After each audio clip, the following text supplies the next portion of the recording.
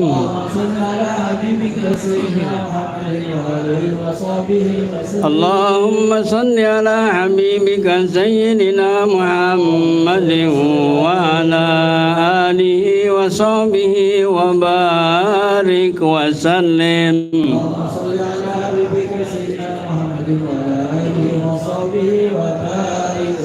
لا إله إلا الله محمد رسول الله صلى الله عليه وسلم كلمة حق عليها نحيا وعليها نموت وعليها بها نبات إن شاء الله تعالى من الآمنين برحمة الله وكرمه إن الله وملائكته يصلون على النبي صلوا عليه وسلموا تسليما اللهم صل وسلم بسم الله الرحمن الرحيم الحمد لله رب العالمين حمدا كثيرا طيبا مباركا فيه حمدا يوافي نعمه ويكافئ مزيدا يا ربنا يا ربنا يا ربنا يا ربنا يا ربنا لك الحمد كما ينبغي لجلال وجهك الكريم عظيم سلطانك سبحانك لا نحصي ثناء عليك انت كما اثنيت على نفسك ولك الحمد حتى ترضى ولك الحمد اذا رضيت ولك الحمد بعد الرضا اللهم لك الحمد وإليك المشتكى وأنت المستعان ولا حول ولا قوة إلا بالله العلي العظيم وحسبنا الله ونعم الوكيل ولا حول ولا قوة إلا بالله العلي العظيم اللهم صل وسلم على سيدنا محمد بالأولين وصل وسلم على سيدنا محمد بالآخرين صل وسلم على سيدنا محمد في كل وقت وحين وصل وسلم على سيدنا محمد في البلاء إلى يوم الدين وصل وسلم على سيدنا محمد حتى ترث الأرض ومن عليها وأنت خير الوارثين اللهم يا دائم الفضل على البرية يا باسط اليدين بالعطية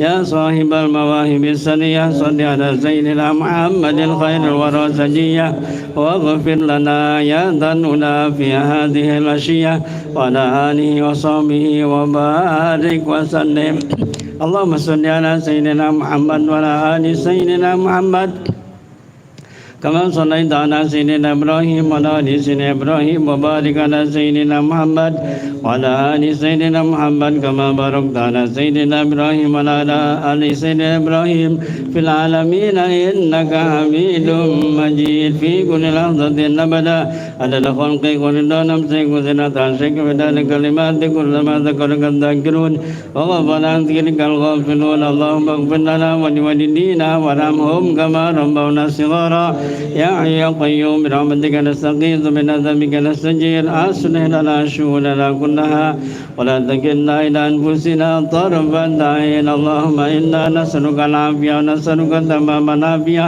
ونسألك دوام العافية ونسألك الشكر على العافية ونسألك الغنى عن الناس اللهم اهدنا بهداك واجعلنا ممن يسارع في رضاك ولا تولنا وليا سواك ولا تجعلنا ممن خالف أمرك وعصاك حسبنا الله ونعم الوكيل ولا حول ولا قوة إلا بالله العلي العظيم اللهم أحسن عاقبتنا في الأمور كلها وأجرنا من خزي الدنيا وعذاب الآخرة اللهم أعنا على ذكرك وشكرك وحسن عبادتك وأدخلنا الجنة برحمتك اللهم إنا نسألك رضاك والجنة ونعوذ بك من سخطك والنار اللهم إنا نسألك رضاك والجنة ونعوذ بك من سخطك والنار اللهم إنا نسألك رضاك والجنة ونعوذ بك من سخطك والنار اللهم يسر لنا أمورنا مع راحة قلوبنا أبداننا والسلامة والعافية في ديننا ودنيانا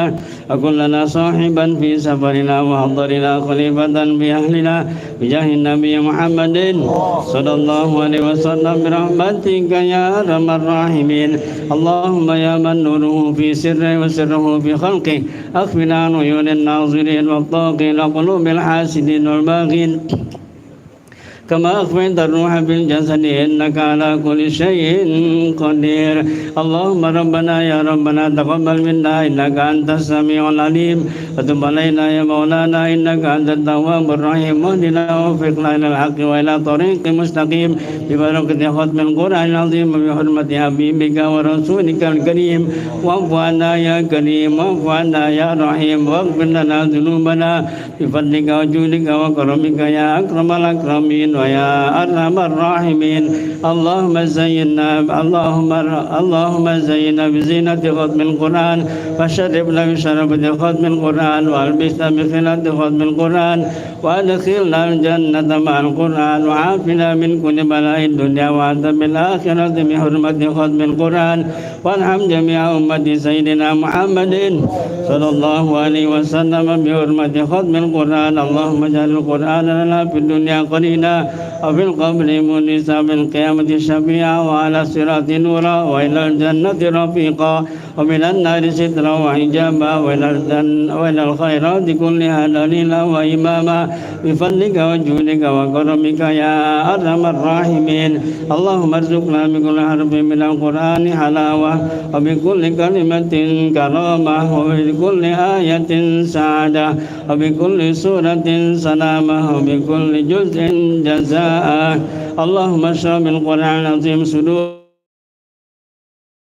به أمورنا وعزم به أجورنا أخلاقنا ووسع به أرزاقنا ونور به قبورنا يا رب العالمين اللهم بلغ ثواب ما قرأناه ونور ما تلوناه من القبول منا بالفضل والإحسان هدية واصلة إلى روح نبينا محمد صلى الله عليه وسلم وإلى أرواح أولاده وأزواجه وأصحابه رضوان الله تعالى عليهم أجمعين ثم إلى أرواح آبائنا وأمهاتنا وأجدادنا جداتنا وأبنائنا وبناتنا وأخواننا وخالاتنا وأصدقائنا وأساتذتنا وأقربائنا وشيخنا والملأ حق علينا ولكافة المسلمين والمسلمات والمؤمنين والمؤمنات خصوصا لأرواح المرحوم كيد عبد الحق إسماعيل ورحمة جميعا بنت حجر ورحمة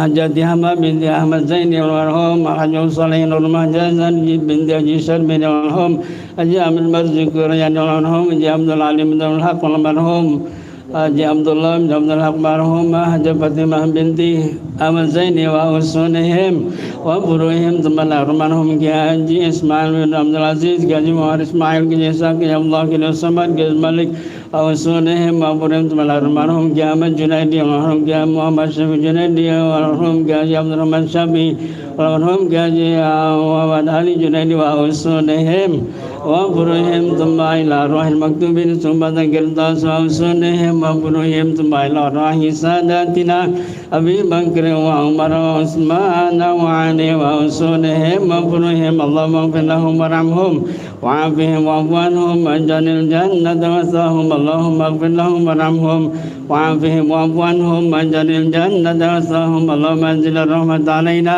وعلى جميع أهل القبور من المسلمين والمسلمات والمؤمنين والمؤمنات ارفع لهم الدرجات وضعف لهم الحسنات وكفر عنهم السيئات وأدخلهم الجنة مع الآباء والأمهات يا أيتها النفس المطمئنة ارجعي إلى ربك راضية مرضية فادخلي في عبادي وادخلي جنتي ربنا اغفر لنا ولإخواننا الذين سبقونا بالإيمان ولا تجعل في قلوبنا غلا للذين آمنوا ربنا إنك رؤوف رحيم اللهم إنا نسألك سلامة في الدين وعافية في الجسد وزيادة في العلم وبركة في الرزق وتوبة قبل الموت رحمة عند الموت مغفرة بعد الموت اللهم هون علينا في سكرات الموت نجاة من النار وعلى بين الحساب وارزقنا النظر إلى وجهك الكريم يا أرحم الراحمين اللهم إنا نسألك من الخير كله عاجله وآجله ما علمنا منه وما لم نعلم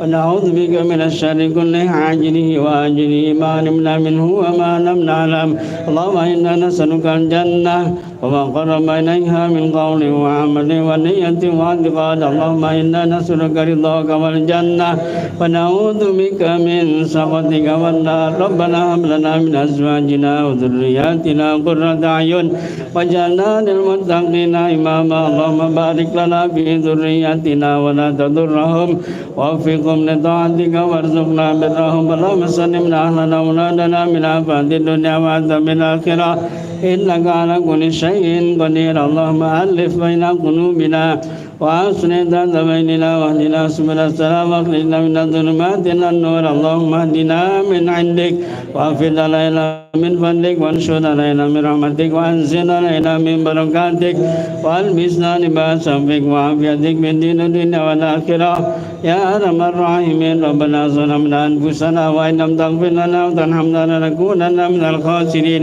اللهم مغفرتك أوسع من ذنوبنا ورحمتك أرجى عندنا من أعمالنا ربنا لا تزغ قلوبنا بعد إذ هديتنا وهب لنا من لدنك رحمة إنك أنت الوهاب اللهم ثبت إيماننا وثبت إسلامنا وثبت اعتقادنا من دار الدنيا إلى دار الآخرة اللهم إنا نستودعك إيماننا في حياتنا عند وفتنا بعد وفتنا واحفظ علينا إنك على كل شيء قدير اللهم إنك تعلم سريرتنا وعلانيتنا فاقبل معذرتنا وتعلم ما في أنفسنا وما عندنا فاغفر لنا ذنوبنا وتعلم حاجاتنا فآتنا سؤلنا اللهم إنا نسألك إيمانا يباشر قلوبنا ويقينا صادقا حتى نعلم أنه لا يصيبنا إلا ما كتبت لنا والرضا بما قضيت لنا يا ذا الجلال والإكرام اللهم ارزقنا أهلنا أولادنا زيارة الحرمين ولا تحرمنا وإياهم سادة الدارين جهيز المرسلين سيدنا محمد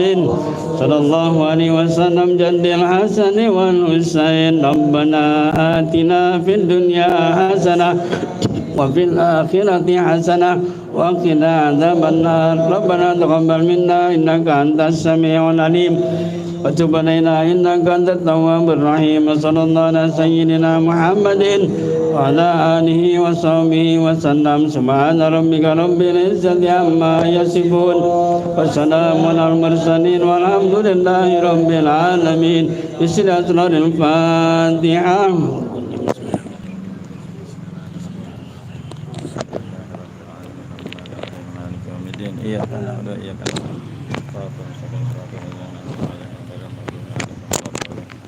Amin ya rabbal alamin. Alhamdulillah selesai sudah pembacaan khatmul Quran.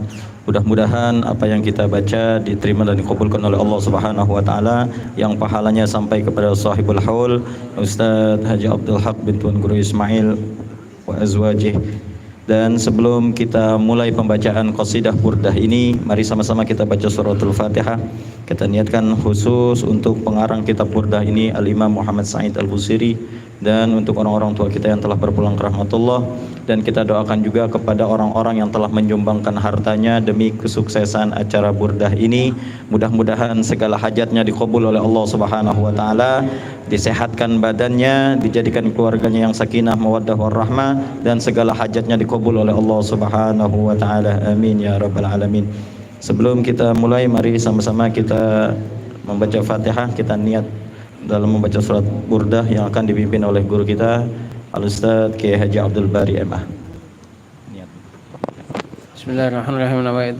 Nawaina qira'ata qasidatul burdah al-madih ala ma nawabihi sahibuha wa ala ma nawabihi salafun salih imtisalan li amrillah ibtigha mardatillah hadiyatan rasulillah dafi'an li kulli syar jalib li kulli khair wa li kulli niyatin salihah wa ila hadratil habibi sayyidina Muhammadin sallallahu alaihi wa alihi wa sahbihi wasallam kullu hajat lana qabul al-Fatihah. A'udzu billahi minasy Bismillahirrahmanirrahim.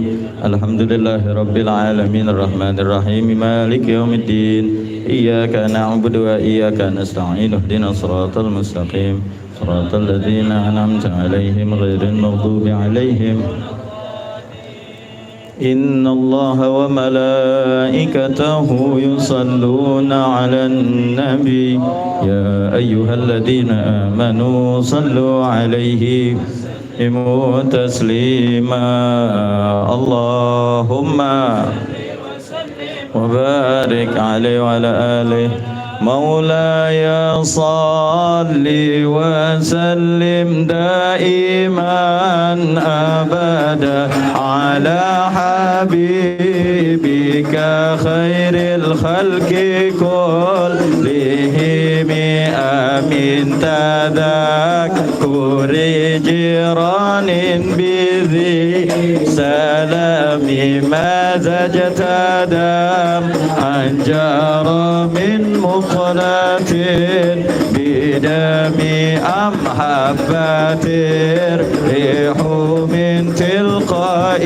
كاظمة وأومض البرق في الظلماء من إضام فما لعينيك إن قلت اكففها مات وما لقلبك إن قلت استفيق يهيمي أيحسب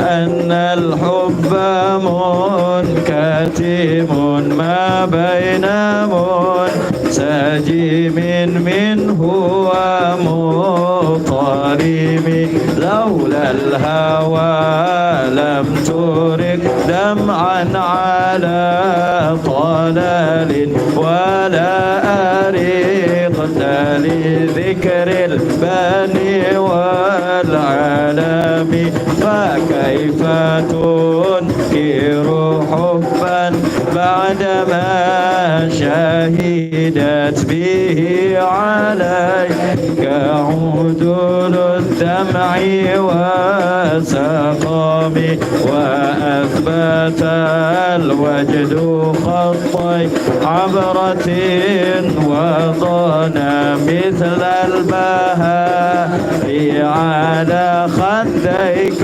والعنام نعم سارى طيف من أهوى فأرقني والحب يعترض بالألم يا لئيمي في الهوى العذري معذرة مني إليك ولو أنصفت لم تلومي عادتك حالي لسر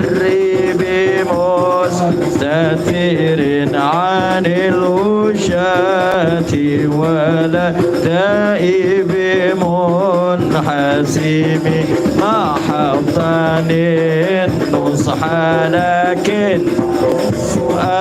أسمعه إن المحب عن العذر في صمام إن انتهمت نصيح الشيب في عدلي والشيب أبعد فيه حنيت همي مولاي صل وسلم دائما أبدا على حبيبك خير الخلق كلهم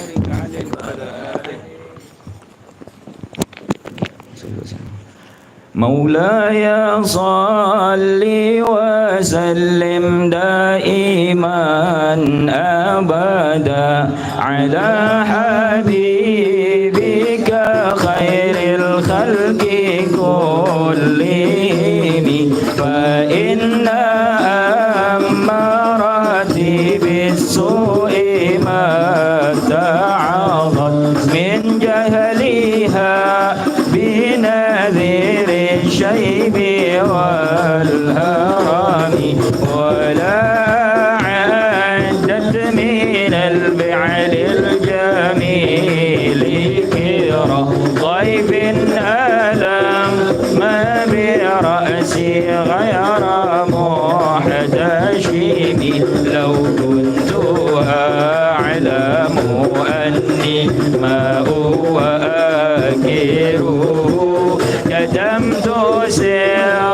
بدا لي منه كتميما لي براد جماح من غاياتها كما يراد جماح الخيل باللجوم فلا ترم بالمعاصي كسر شهواتها إن الطاعة ما يقوي شهوة النائم والنفس كالطفل تهمله شاب على حب الرضاع وإن تبضمه ينفضم فاصرف هواها وعاذر أن توليه إن الهوى ما تولى يصفيها يصيبي وراعيها وهي بالأعمال سائمة وإن هي استحلت المرعى فلا تسيبي كم حسنت لذة للمرء قاتلة من حيث لم أن السم في الدسم واخشى الدسائس من جوع ومن شباع فربما مصاد شر من التخام واستفرغ الدمع من عين قديم امتلأت من المحارم والزم حمية الندم وخالف النفس والشيطان وعصيهما وإنهما ما حظاك النصح فاتين ولا تطيع منهما خصما ولا حكما فأنت تعرف كيد الخصم والحكم أستغفر الله من قول بلا لقد نسبت به نسلا لذي عظم أمرتك الخير لكن ما أتمرت به وما استقمت فما قولي لك سقيني ولا تزودت قبل الموت نافلة ولم أصلي سوى فرض ولم مولاي صل وسلم دائما أبدا على حبيبك خير الخلق كلهم وبارك عليه وعلى آله مولاي صل وسلم دائما أبدا على حبيبك خير الخلق كلهم ظلمت سنة من أحيا الظلم إلى أن اشتكت قدماه ضر من ورمي وشد من سغب أحشاءه وطوى تحت الحجارة كاشحا مترف الآدم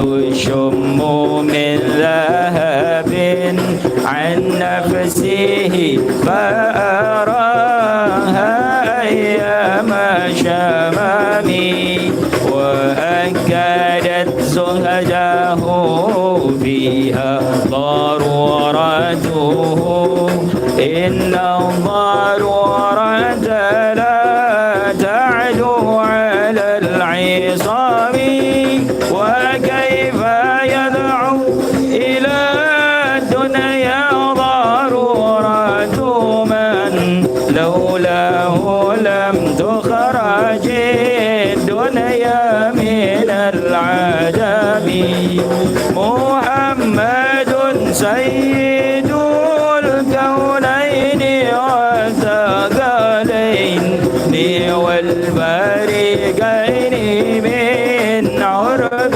ومن عجم نبينا الأمير الناهي فلا أحد أبر في قولي لا منه ولا نعمي هو الحبيب الذي ترجى شفاعته لكل هول من الأهوال مقتحم دعا إلى الله فالمستمسكون به مستمسكون بحبل غير منفصم وكان نبينا في خلق وفي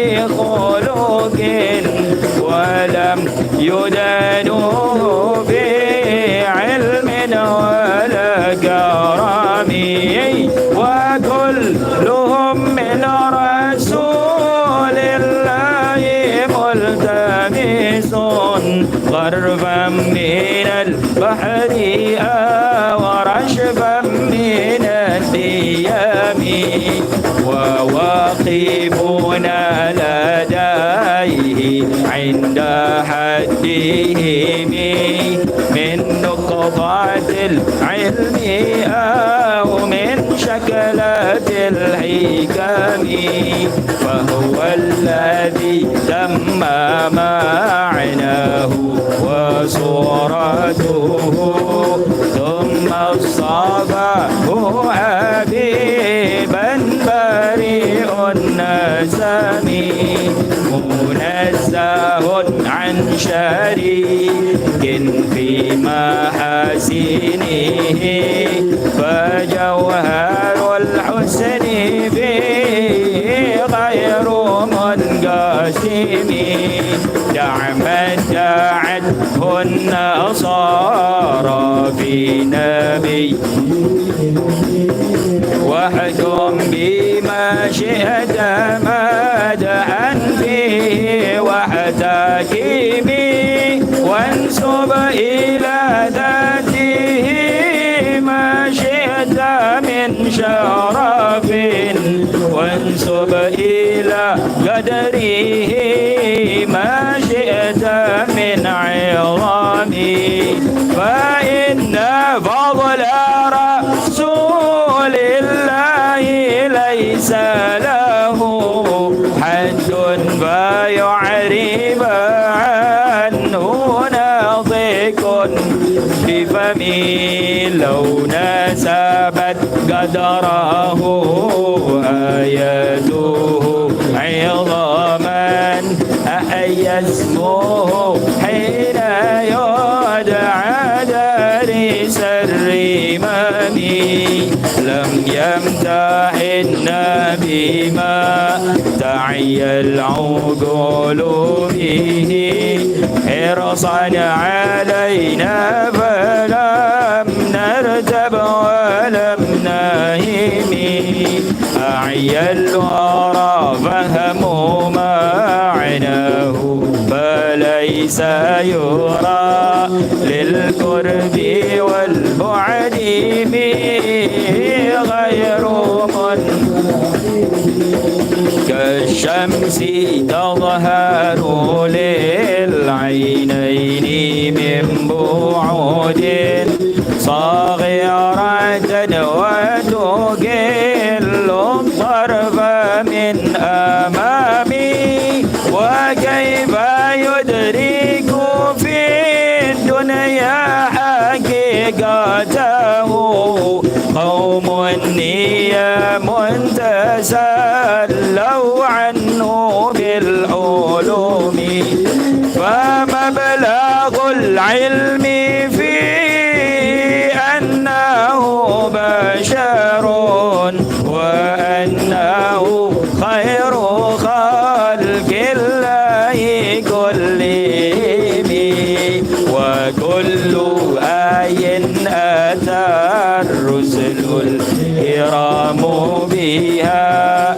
فإنما اتصلت من نور بهم فإنه شمس فضل هم كواكبها يظهرن أنوارها للناس آمين أكرم بخلق نبي زانه خلق بالحسن مشتمل بالبشر متسم كالزهر في طرف والبدر في شرف والبحر في كرم والدهر في إمام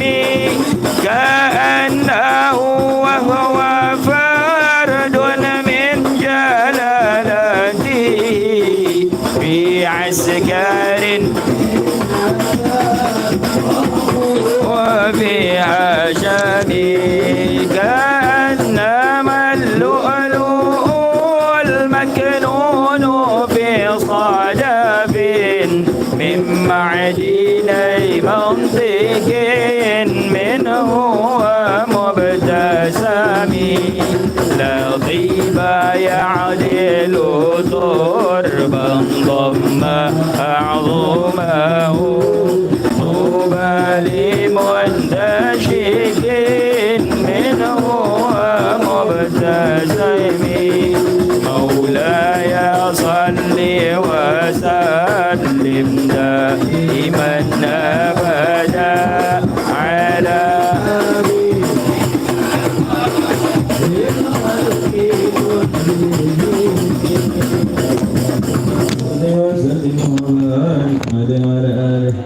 مولاي صل وسلم دائما أبدا على حبيبك خير الخلق كلهم أبان مولده عن طيب عنصره يا طيب مبتدأ منه ومختتم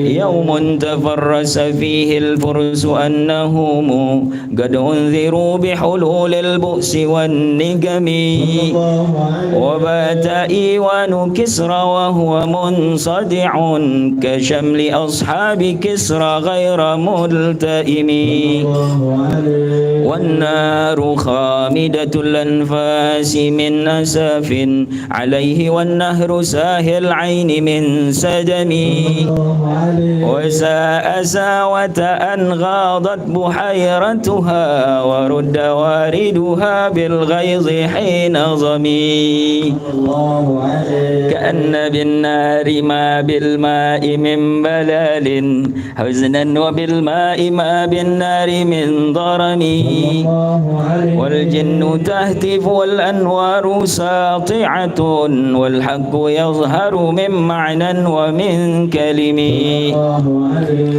عموا وصموا فيعلان البشائر لم تسمع وبارقة الإنذار لم تشمي من بعد ما أخبر الأقوام كاهنهم بأن دينهم المعوج لم يكن وبعدما عاينوا في الأفق من شهوب منقضة وفق ما في الأرض من صنم حتى غدا عن طريق الوحي منهزم من الشياطين يكفو إثر منهزم كأنهم هربا أبطال أبرهات أو عسكر بالحصى من راحتيه رمي نبذا به بعد تسبيح ببطنهما نبذ المسبح من أحشاء ملتقم مولاي صل وسلم دائما أبدا على حبيبك خير الخلق كلهم اللهم صل وسلم وبارك عليه وعلى آله مولاي صل وسلم دائما أبدا على حبيبك خير الخلق كلهم جاءت بدعوته أشجار سائلة تمشي إليه على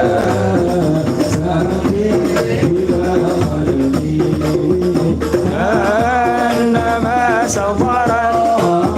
صبرا لما كتبت فروعها من بديع الخوف باللقم مثل الغمامة أن سارا سائرة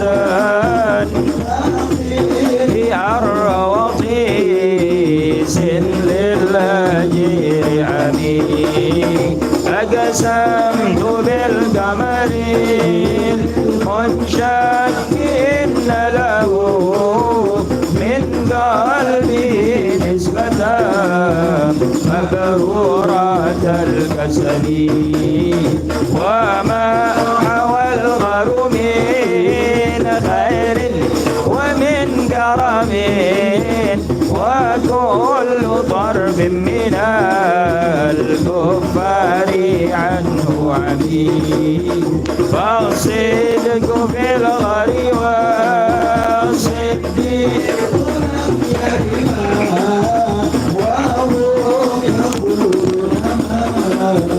بالغار من رمي ظنوا الأمام وظنوا العنكبوت على خير البرية لم تنسج ولم تحمي وقاية الله غنت عن مضاعفة من الدروع وعن عال من اللطم ما سمن الدهر ضائما واستجرت به إلا ونلت جوارا منه لم يضمي ولا التمس غناء دارين من يدي إلا سلمت النجاة من خير مستلم لا تنكر الوحي من رؤيا وإن له قلبا إذا نمت العينان وذاك حين بلوغ من نبوتي فليس ينكر فيه حال محتلم تبارك الله ما وحي نبي على غيب بمتبي كما قرأت وصفا بالله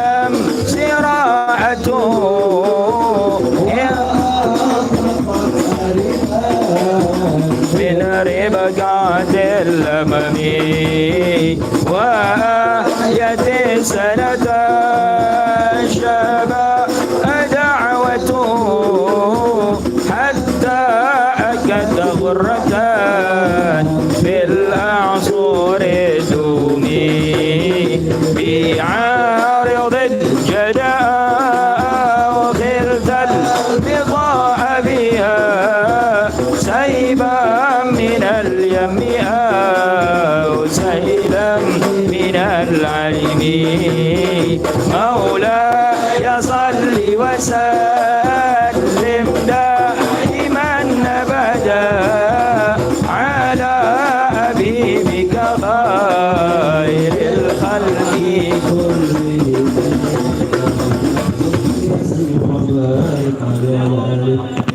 مولاي صل وسلم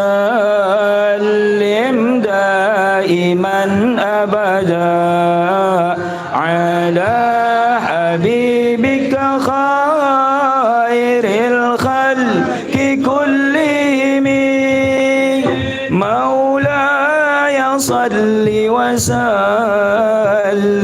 دائما أبدا على حبيبك خير الخلق كلهم دعني ووصفي آيات له ظهرات ظهور نار القراء ليلا على عالمي فالدر يزداد حسنا وهو منتظم وليس ينقص قدرا غير منتظم ولا تطاول آمال المديح إلى ما فيه من كرم الأخلاق والشيم آيات حق من الرحمن محدثة قديمة صفة الموصوف بالقدم لم تقترن بزمان وهي تخبرنا عن المعاد وعن عاد وعن نيرم دامت لدينا ففاقت لا تحصى عجائبها ولا تسام على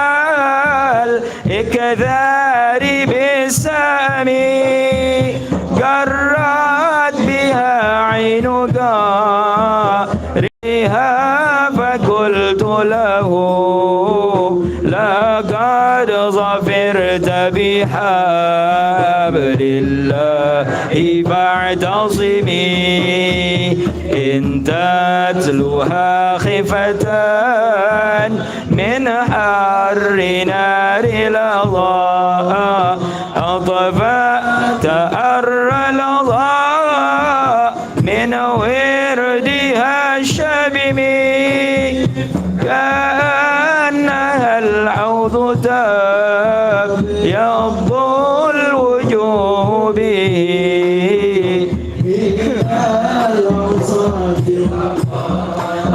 قد جاءوه كالحمم وكالصراط وكالميزان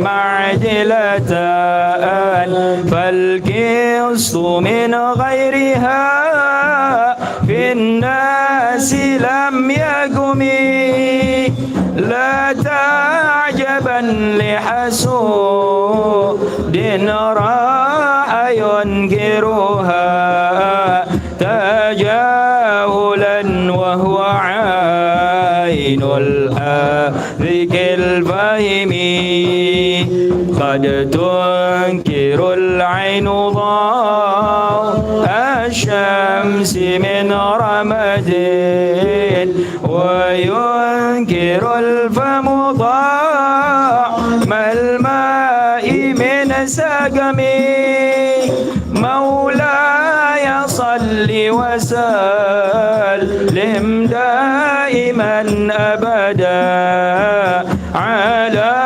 حبيبك خير الخلق كلهم اللهم صل وسلم وبارك عليه وعلى آله.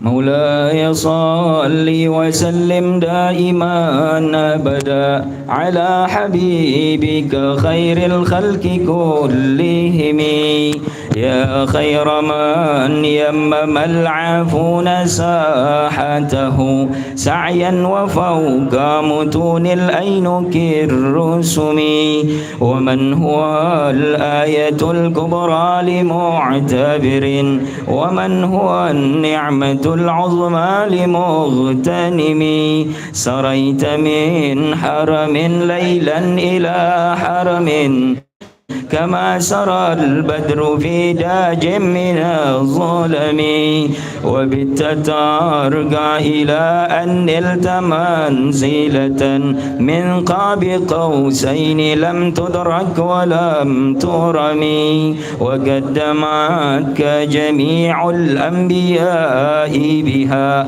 والرسل تقديم مخدوم على خدمي وأنت تختار السبع الطباق بهم في موكب كنت فيه صاحب العالم حتى إذا لم تدع شأوا لمستبق من الدنو ولا مرقا لمستنم خفضت كل مقام بالإضافة إذ نوديت بالرفع مثل المفرد العالمي كيما تفوز بوصل أي مستتر عن العيون وسر أي مكتتم فحزت كل فخار غير مشترك وجزت كل مقام غير مزدحم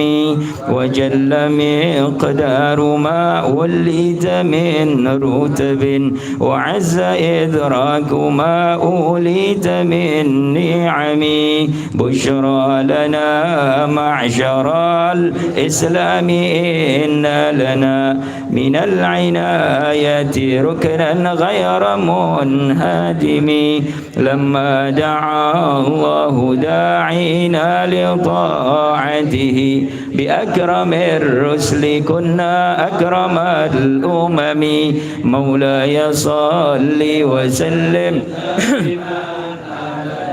على حبيبك خير الخلق كلهم اللهم صل وسلم وبارك عليه وعلى آله مولاي صل وسلم دائما أبدا على حبيبك خير الخلق كلهم راعت قلوب العدا أنباء بعثاته كنبأت أجبلت غفلا من الغنم ما زال يلقاهم في كل معترك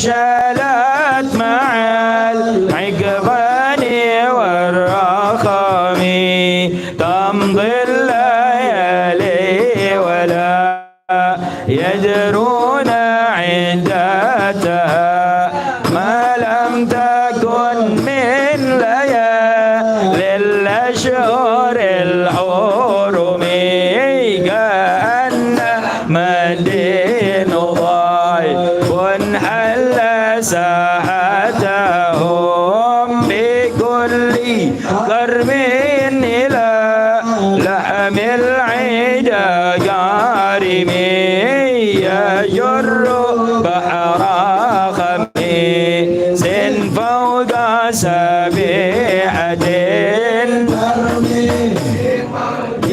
من الأبطال ملتطم من كل منتجب لله محتسب يسطو بمستأصل للكفر مصالم حتى غدت ملة الإسلام وهي بهم من بعد غرباتها موصولة الرحم مكفولة أبدا منهم بخير أب وخير بعل فلم تيتم ولم تائم هم الجبال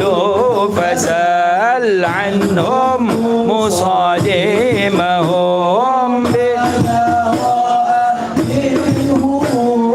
بكل مصادم وسل هنينا وسل بدرا وسل أحدا بوصول عتف لهم أدها من الوخم المصدر البيض حمرا بعدما وردت من العدا كل مسود من البهم والكافي بالتامسهم بالخط ما تأخذت أخلاقهم من غير منعجم شاك السلاح لهم سمة تميزهم والورد زبيسما عن السلام تهدي إليك رياح النشر نشرهم فتحسب الزهر في الكمام كل كمي كأنهم في ظهور الخير ربان من شدة الحزم لا من شدة العصوم طارت قلوب العداء من مسهم فارقات بين البهم والبوهم ومن تكن اللهم صل وسلم عليه نصرته إن تلقاه الأسد في أجامها تجني ولن ترى من ولي غير منتصر به ولا من عدو غير منتصر أحل أمته في عرز ملته كالليث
مولاي صل وسلم دائما أبدا على حبيبك خير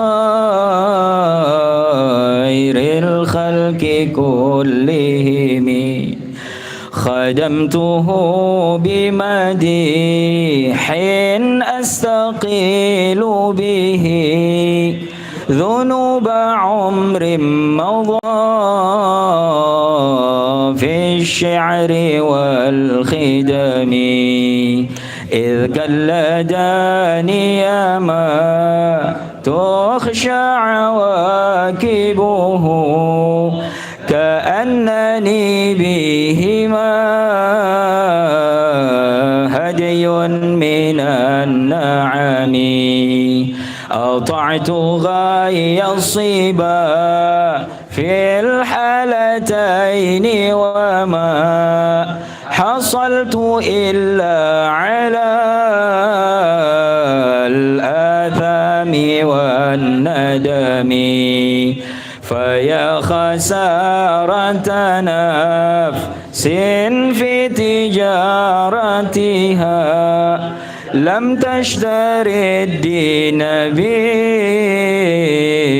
بالدنيا ولم تسمي ومن يبيع عاجلا منه بعاجله يبن له الغبن في بيع وفي سلم إن أتي ذنبا فما عهدي بمنتقد من النبي ولا حبلي بمنصرم فإن لي ذمة منه بتسميتي محمدا وهو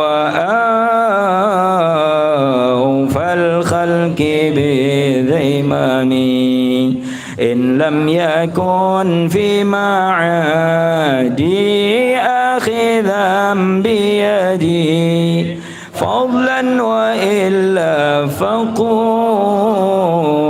يا زلة القدم حاشاه أن يحرم الراجي مكارمه أو يرجع الجار منه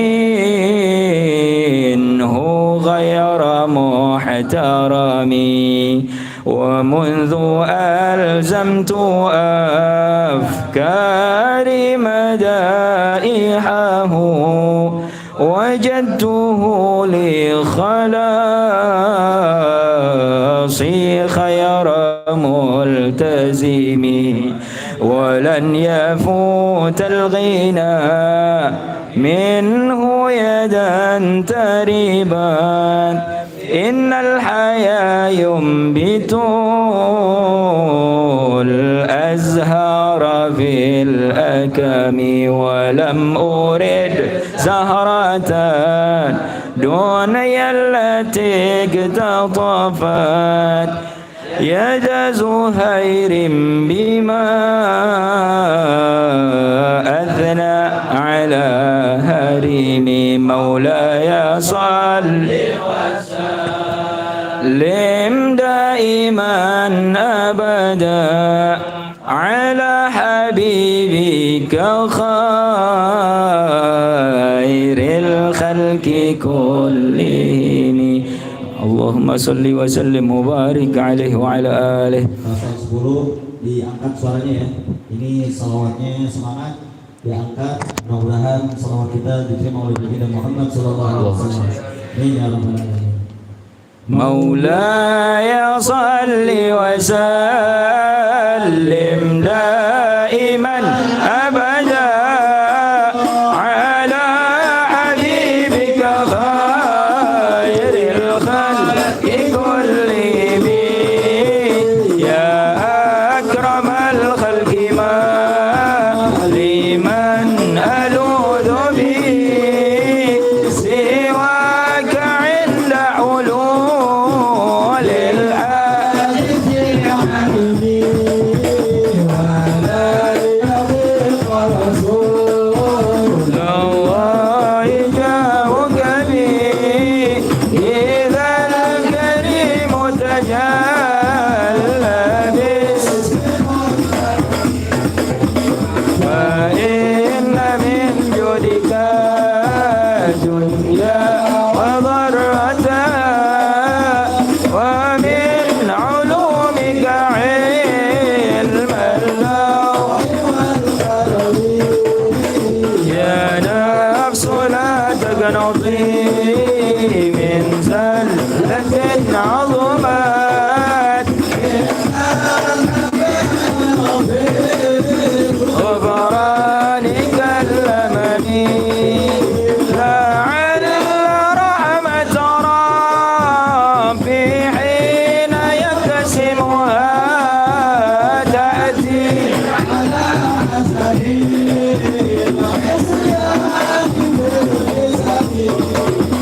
يا ربي واجعل رجائي غير منعكسين لدي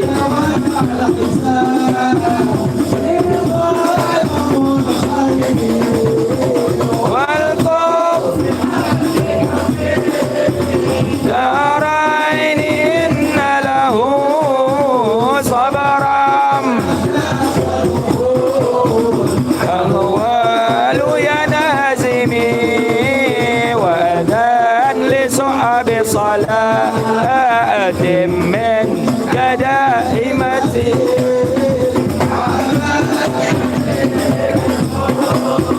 هل ومنسجمي عذبات الباني ريح الصبا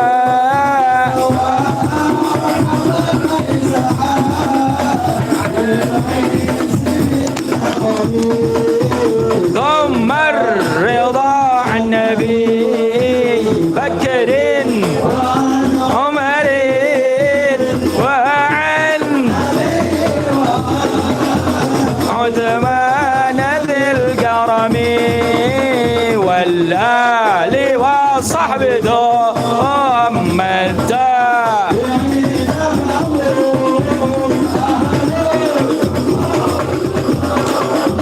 والحلم والكرم يا رب بالمصطفى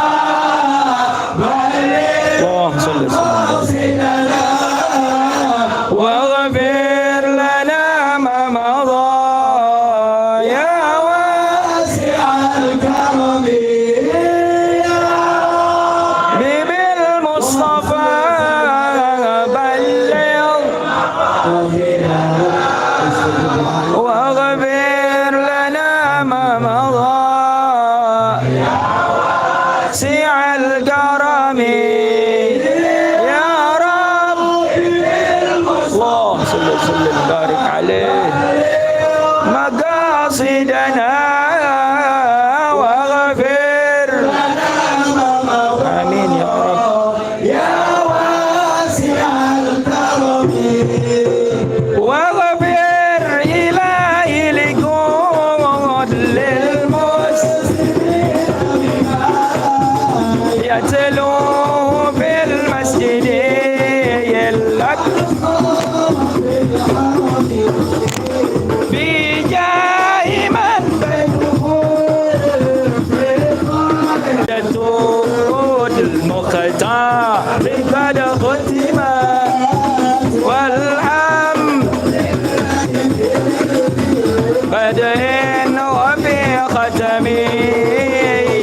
آياتها قد أتت 60 مع 200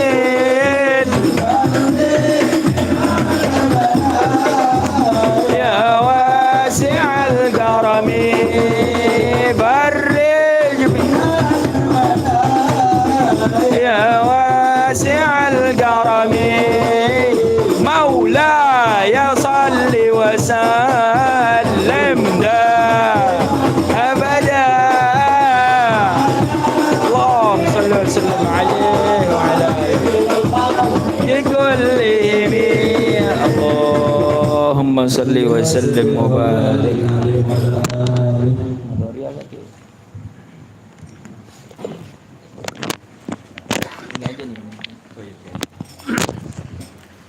Bismillahirrahmanirrahim. Alhamdulillahirabbil Allahumma sholli ala man minhu syaqqatil asrar wa falaqatil anwar wa fihi irtaqatil haqa'iq wa tanazzalat ulumu adama fa a'jazal khalaiq wa lahu tada'alatil fuhumu falam yudrikhu minna sabiqun wa la lahiq wa riyadul malakuti bi zahri jamalihi mu'niqa wa hiyadul jabaruti bi faidi anwarihi mutadaffiqa wa la syai'a illa wa huwa bihi manut id laulal wasitatu la zahaba kama qilal mausud salatan taliqu bika minka ilaihi kama huwa ahlu Allahumma innahu sirrukal jami'ud dalu alaik wa hijabukal a'zamul qa'imu laka baina yadayik Allahumma alhiqna binasabi wa haqiqna bihasabi wa arifna iyyahu ma'rifatan naslamu biha min mawaridil jahl wa naqra'u biha min mawaridil fadl wa ahmilna ala sabilihi ila hadratik hamlan mahfudun binusratik wa qadhib bina ala al-batili fanagmaga wa zujja bina fi biharil ahadiyah wa انشلنا من أوحال التوحيد وأغرقنا في عين بحر الوحدة حتى لا نرى ولا نسمع ولا نجد ولا نحس إلا بها واجعل اللهم الحجاب الأعظم حياة أرواحنا وروحه سر حقيقتنا وحقيقته جامع عوالمنا بتحقيق الحق الأول يا أول يا آخر يا ظاهر يا باطن اسمع نداءنا بما سمعت به نداء عبدك زكريا عليه السلام وانصرنا بك لك وأيدنا بك لك واجمع بيننا وبينك وحل بيننا وبين غيرك الله الله الله إن الذي فرض عليك القرآن لرادك إلى معاد ربنا آتنا في الدنيا حسنة وفي الآخرة حسنة وقنا عذاب النار ربنا آتنا من لدنك رحمة وهيئ لنا من أمرنا رشدا اجعل لنا من أمرنا فرجا ومخرجا إن الله وملائكته يصلون على النبي يا أيها الذين آمنوا صلوا عليه وسلموا تسليما اللهم صل عليه وسلم صلوات الله وسلامه وتحيته ورحمته وبركاته على سيدنا محمد عبدك ونبيك ورسولك النبي الأمي وعلى آله وصحبه وسلم عدد الشفع والوتر وعدد كلمات الله التامة المباركات سبحان ربك رب العزة عما يصفون سلام على المرسلين والحمد لله رب العالمين سر الفاتحة أعوذ بالله من الشيطان الرجيم بسم الله الرحمن الرحيم الحمد لله رب العالمين الرحمن الرحيم مالك يوم الدين إياك نعبد وإياك نستعين اهدنا الصراط المستقيم صراط الذين أنعمت عليهم غير المغضوب عليهم ولا الضالين آمين Amin amin ya rabbal alamin. Alhamdulillah selesai sudah pembacaan burdah kita. Mudah-mudahan apa-apa yang kita baca sampai kepada baginda besar kita baginda Muhammad sallallahu alaihi wasallam, segala hajat kita diqabul oleh Allah Subhanahu wa taala bijahi sayyidina Rasulillah sallallahu alaihi wasallam. Amin ya rabbal alamin. Kita, anak-anak kita, istri kita, keluarga kita dikasih sehat afiat oleh Allah Subhanahu wa taala. Amin ya rabbal alamin. Sebelum kita beranjak ke acara selanjutnya, kepada panitia harap dikeluarin yang bisa dikeluar. Kalau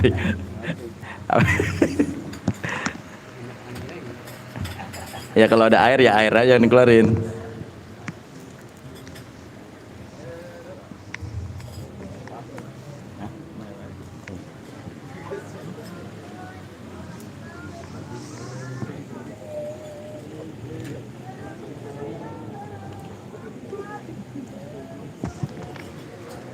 Sebelumnya kita ucapkan selamat datang kepada guru kita Al-Ustaz Sofyan As-Sauri yang datang dari Jatiwaringin. Alhamdulillah beliau bisa hadir Dan ahlan wa sahlan kita ucapkan juga kepada guru kita Ustadz Ajay, ini dari Cidahu. Cidahu kan ya? Oh, Cipadu. Pokoknya yang ada pohon asam gede, nah itu rumah dia di situ. Bener, ada pohon asam gede mana, itu rumahnya dia, samping genderuwo emang dia.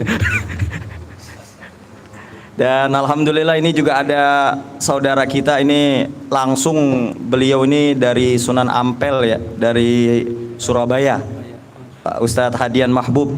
Ini Masya Allah, beliau ini hafiz, beliau ini hafiz Quran, di alumni dari Darul Quran nih, beliau ini nih. Mudah-mudahan dengan kehadiran guru-guru kita semua mendapatkan keberkahan dari Allah Subhanahu wa taala. Amin ya rabbal alamin. Hadirin yang dimuliakan Allah Subhanahu wa taala, burdah kali ini yaitu digabung dengan acara haul saya punya kakek, yaitu Ustadz Abdul Haq bin Tuan Guru Ismail yang ke-24, meninggalnya tahun 99. Pas saya mau masuk pondok pesantren, pas kakak saya lulus dari Darko, kakek saya meninggal. Ini kakek saya meninggal gara-gara kakak saya apa gara-gara saya masuk pesantren, saya nggak tahu dan ya. Mudah-mudahan gara-gara aneh kayaknya ya. Iya, nggak apa-apa. Mudah-mudahan apa-apa yang kita baca tadi, khotmul Quran kita, mudah-mudahan dapat menghapus daripada dosa kakek saya dan nenek saya. Mudah-mudahan kuburnya dijadikan radhah min riyadil jannah. Amin ya rabbal alamin. Dan marilah sama-sama kita dengarkan mau'izah hasanah. Ini ada dua nih gurunya, ini ada Kiai Sofyan, ada Kiai Ajay ini. Ini dua-duanya lucu-lucu nih kalau ceramah nih. Ya udah kita bagi-bagi aja udah deh ya, sarang 3 menit kepada yang pertama, kepada guru kita Al Ustadz Sofyan As-Sauri, kami persilahkan. Sallu ala Muhammad. Kalau aja udah gampang ya, bagi 3 menit. Mohon maaf.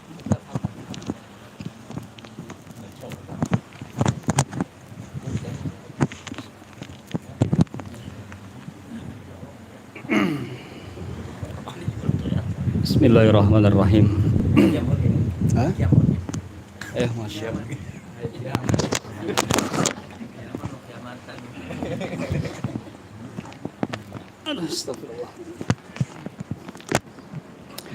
Assalamualaikum warahmatullahi wabarakatuh. Bismillahirrahmanirrahim. Walhamdulillah. Salatu wassalamu ala rasulillah sayyidina wa habibina wa syafi'ina wa zuhrina wa maulana Muhammadin wa ala alihi wa sahbihi ajma'in, amma ba'du.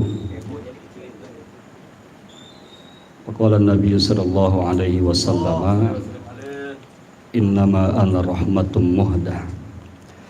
Hadratul mukarramin yang sama-sama kita hormati dan kita muliakan, tokoh masyarakat, para orang tua, wabil khusus yang sama-sama kita muliakan dan amat sangat saya cintai, para tuan guru yang mulia, guru kita Al-Mukarram wal Muhtaram Kiai Haji Abdul Barri MA. Saya mah kenal banget ini sama beliau, alhamdulillah itu ya. Tapi tahu beliau mah kenal sama saya apa ora gitu kan. Kemudian orang tua kita, guru kita Kiai Haji Ahmad Fauzi. Kemudian guru kita Kiai Haji Zulkifli Marzuki. Kemudian yang datang dari jauh juga dari Cipadu, Kiai Haji Ahmad Fauzi juga namanya guru. Dia pimpinan Majelis Nihayatul Kamal Cipadu sekaligus pimpinan Pondok Pesantren Salafiyah Modern Darul Hikam Tangerang Selatan ya. Karena jembrosnya rada anuan dikit itu. Iya. Ustadz Sofwan, para asatidz, para orang tua lainnya yang mohon maaf tidak saya sebutkan satu persatu, namun saya yakinkan bahwa ini tidak mengurangi rasa hormat dan takzim saya.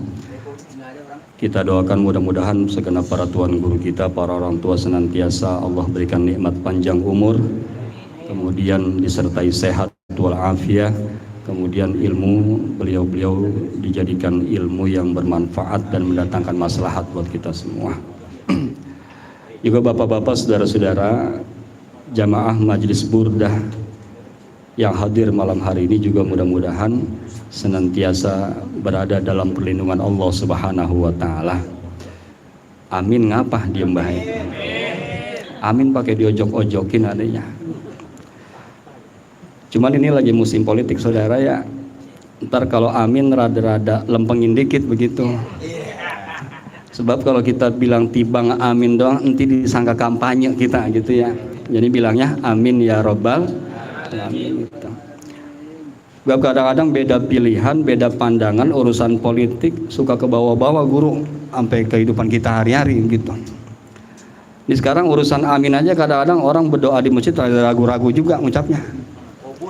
Iya begitu katanya tuh. Nah kan yang repot mah kalau ke bawah sampai sembahyang ini urusan gitu ya. Begitu imam kelar baca ghairil maghdubi alaihim waladdallin. Lo coba itu ya, kode ganti qabul itu. Masya Allah. Bapak-bapak, saudara-saudara, ini orang 3 menit tadi ya. Udah 1,5 menit itu. Gitu. Ini Ustadz Zulkifli paling bisa emang beliau ini gitu. Jadi saya mah ini saya kenalin dulu, saya mah kiai bukan, ustadz bukan. Jadi ontong ketipu. Bahasa saya jelek banget ini ya, ontong ya. Jangan ketipu sama sarung saya, sama koko saya gitu. Disebut ustadz juga bukan ustadz, apalagi kiai. Sebab saya memang asalnya ula koros begitu ya. Jadi omongan saya mah sejadi-jadinya ngomong nih. Sebab kalau kita model begini depan kita para guru, para kiai, itu lantas aja hafalan saya hilang ini di kepala saya udah gitu. Jadi seketemunya saya ngomong, sebab ntar kalau ngomong istilahnya depan guru-guru kita mah ibarat orang mencak silat di depan guru beksi jadinya gitu. Kita mau nindak kemana kebaca sama beliau-beliau gitu. Mendingan juga main silat di depan bocah TK dah tuh. Jadi tangan kita mau gentak kemana dia kagak tahu, anggapan dia bener aja udah begitu tuh. Ya Bapak Saudara dengerin aja, anggap baik ini ampas rengginang gitu ya. Kalau kira-kira masih enak ya makan, kalau kagak enak lepein aja udah begitu. Kepaham nggak omongan saya ini kira-kira ini? Bapak Saudara yang dirahmati Allah Subhanahu wa taala. Suara saya rada habis ini tadi ngikutin burdah, Masya Allah. Jadi kalau bicara kemuliaan Rasulullah Shallallahu Alaihi Wasallam, itu saudara hidup mati dihidupin lagi, mati dihidupin lagi, mati dihidupin lagi sampai 7 kali balik kemuliaan Rasulullah nggak bakal pernah habis begitu. Nah jadi kumpulnya kita malam ini saya bilang bahwa beruntung Bapak Saudara yang terus memulazamahkan mendawamkan burdah begitu tuh. Jadi saya emang nggak bicara sejarah dah, udah pada paham bagaimana awalnya Imam Busiri kemudian nulis syair burdah ini gitu ya. Apa khasiatnya, apa fadilahnya, itu mah udah berdasarkan percobaan dan alhamdulillah semua berhasil begitu. Karena memang ini merupakan karunia Allah Subhanahu wa taala, juga kemuliaan baginda Nabi kita Nabi besar Muhammad sallallahu alaihi wasallam gitu. Jadi ini mah wujud cinta kita sama Rasulullah sallallahu alaihi wasallam gitu.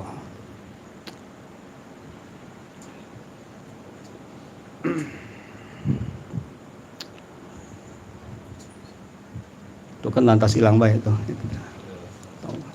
Sallu ala Muhammad.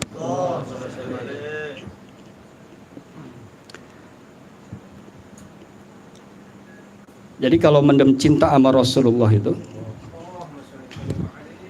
ini saudara bakal ngefek. Jangan bilang cinta sama Rasulullah kagak ngefek tuh, ngefek tuh. Dari dunia sampai akhirat itu punya pengaruh sama kita. Bahkan ntar kita di alam barzah tuh lantaran kita kenal, kita cinta sama Rasulullah, itu ngefek sampai kita ada di dalam kubur ntar tuh. Lantaran kalau kita bawa cinta kita kepada Nabi kita Muhammad sallallahu alaihi wasallam gitu. Jadi rasa cinta mah kenikmat ya, pemberian Allah Ta'ala gitu. Kalau orang dulu kata rasa cinta pasti ada pada makhluk yang bernyawa, sejak lama hingga kini tetap suci dan takkan hilang selamanya hingga nanti akhir. Renungkan Itu mah lagu ya Roman ya. Orang dulu kayaknya itu mah. Jadi rasa cinta tuh sama Rasulullah kebawa sampai kita mati kudu dibawa itu. Makanya masuk rukun iman itu mah ya.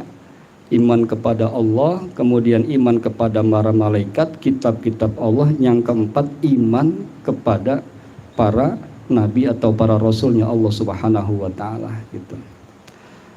Nanti dampaknya panjang tuh kalau kita mendem rasa cinta dalam hati kita kepada Rasulullah sallallahu alaihi wasallam.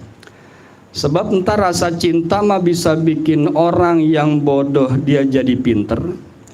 Orang yang kagak kuat jadi kuat lantaran cinta. Kadang-kadang orang yang sakit lantaran rasa cinta bisa jadi sehat. Begitu nggak kira-kira itu? Ini ada anak muda dedemenan nih, anak muda dedemenan. Dedemenan baru sebulan. Kan kalau sebulan mah lagi anget-angetnya ya. Anget-anget tai ayam pete kotok itu pokoknya. Gitu dah tuh. Hujan gede saudara tuh. Gluduk di mana-mana begitu. Badan lagi meriang. Ini anak muda yang laki keredongan aja di rumah sebab lagi meriang. Bocah sekarang zaman main WhatsApp tuh. Dedemenannya yang puan bilang begini, "Assalamualaikum Bang." Dibalas sama dia, "Waalaikumsalam Neng." "Abang lagi di mana?" "Abang lagi di rumah." Gitu. Hujan ora di sono. Hujan gede bener sama gluduk pohon pada rubuh begitu. Kan parah bener itu. Emang dasar kadang-kadang perempuan masih dangkalan. Saya kata nih perempuan nih, kadang-kadang tapi ya kagak selamanya. Dia kata begini, "Enak kali Bang kalau hujan-hujan makan mie ayam baso." Coba itu. Kan kagak minta itu. Tiba ngata doang. Enak kali kalau hujan makan mie ayam, Mbak. Nah kan yang laki jadi mikir dia. Neng mau emangnya mie ayam baso, kan begitu ya. Nanya, kira-kira dia meriang lantaran cinta bakal berangkat nggak beliin mie ayam baso dia tuh? Di luar hujan, gluduk gede-gede bener, pohon pada rubuh, berangkat nggak kira-kira? Badan lagi meriang Bang, berangkat nggak kira-kira? Ngapa dia berangkat itu? Lantaran terefek cinta sama Rasul begitu. Jadi yang tadinya kagak semangat kita ibadah, jadi semangat ibadah tuh. Yang tadinya malas jadi rajin. Yang tadinya anti bener ke majelis ilmu, jadi mau ke majelis ilmu. Yang tadinya ogah bener jalanin sunnah Rasulullah, jadi mau jalanin sunnah Rasulullah. Nah kan kalau pengen dampingin sama Rasulullah mah gampang. Kita mah nih jadi umat emang kagak kebagian ngelihat muka Rasulullah sallallahu alaihi wasallam. Itu para sahabat yang kebagian ngelihat tampang wajah indah Nabi kita Muhammad sallallahu alaihi wasallam. Anta syamsun, anta badrun, anta nurun. Nah, cahaya kalau udah di atas cahaya mau kata apa kita itu? Insyaallah. Barakallah. Makanya dalam Burdah tuh ada tadi kita baca tuh. Pasal berapa saya lupa tuh ya. Ada kalimat begini kalau nggak salah. Ini kalau rada-rada salah tolong benerin ini begitu ya. Jadi dalam pasal 3 kalau gak salah ada kalimat itu faqon nabiyina fi khalqin wa fi khuluqin. Begitu. Jadi faqon nabiyina fi khalqin wa fi khuluqin walam yudanuhu fi ilmin wala karamin. Begitu kalimatnya. Jadi nabi-nabi yang udah duluan tuh kata Imam Busiri itu dalam syairnya kagak bisa itu yang namanya ngelewatin kemuliaan daripada tampilan Rasulullah di khalqin. Wajahnya, senyumnya, badannya, indahnya. 24 nabi itu selain Nabi Muhammad kagak bisa nandingin satu orang baginda Rasulullah sallallahu alaihi wasallam. Wa fi khuluqin termasuk akhlaknya. Makanya Allah kata dalam Al-Quran laqad kana lakum fi rasulillahi uswatun hasanah. Udah. Wala yudanuhu fi ilmin wala karamin. Termasuk kagak bisa ngalahin urusan luasnya ilmu dan kemuliaan Rasulullah sallallahu alaihi wasallam. Hebat enggak Nabi Muhammad tuh? Selanjutnya Imam Busiri katakan kulluhum mir rasulillahi multamisun gharfan minal bahri wa rasfan minad diyami. Masya Allah. Itu jadi semua nabi kalau dia punya ilmu, punya kemuliaan itu kulluhum mir rasulillahi multamisun, ngambilnya dari Nabi Muhammad tuh ngororotnya itu. Gharfan minal bahri Gorpan tuh kalau bahasa kita mah secauk begitu tuh. Kalau pakai gayung seciduk namanya. Kalau pakai ember, nah gua kagak tahu dah tuh bahasanya apa tuh begitu ya. Ember ya. Gitu. Jadi kalau gorpan mah tibang secauk begini nih bahasa kita tuh, secauk minal bahri, bayangin saudara, secauk daripada lautan tuh luasnya keilmuan dan kemuliaan Nabi kita Muhammad sallallahu alaihi wasallam. Sekecil-kecilnya kata Imam Busiri, aurospan minadiami, paling kagak setetes daripada air hujan yang jatuh tuh, setetes tuh. Secauk, seraup dibagi-bagi 24 nabi, banyak apa dikit kira-kira? Masya Allah, saking mulianya Nabi kita Muhammad sallallahu alaihi wasallam. Nah pertanyaannya, kita dapat apa ini? Kan begitu. Itu yang namanya air hujan saudara, kalau dia netes, nih kita punya rumah ada terasnya nih, kata orang Betawi membelandongan tuh terasnya tuh. Jatuhnya air mah di belah sono. Nih kalau air masuk ke dalam namanya apa itu? Cipratan gitu ya. Kalau kita sering nyapu jemuran mah kayak Fauzi apa tempiasan begitu ya. Kalau hujan tuh ke bawah angin tuh. Ini yang jadi pertanyaan, itu tempiasan cipratannya kemana larinya dia?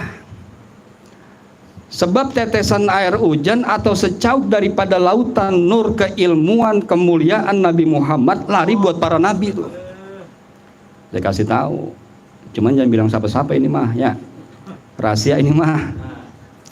Tuh saudara, cipratan air tuh yang netes tuh kan jatuh tuh buat para nabi tuh. Itu tempiasannya itu jatuh kepada guru-guru kita alimil ulama tuh. Makanya jangan jauh-jauh dari guru-guru. Kiai Abdul Bari, Kiai Ahmad Fauzi, Ustadz Zulkifli, Ustadz Sofwan, yang lain-lain. Beliau ini ada nih cipratan baginda Nabi kita Muhammad sallallahu alaihi wasallam. Jangan jauh-jauh dari guru kita. Seringin sowan ke rumah beliau-beliau gitu. Tapi kalau datang jangan tangan kosong, ya, nenteng. Apa yang bisa ditenteng pokoknya gitu. Kalau ada plastik ya plastik begitu ya. Yang penting kelihatan nenteng sama guru, ya kan? Sampai rumah guru, biarin kita bawa plastik kosong, pulang bawa isi begitu tuh. Gitu. Begitu di sini ya. Ya orang beda menjadi waringin berarti begitu. Iya, ada murid saya rajin batu silaturahmi kayak ke rumah itu. Ada majlis malam Sabtu tuh ke rumah mulai orang. Dalam hati saya, masya Allah, ta'zim ya sama guru luar biasa begitu.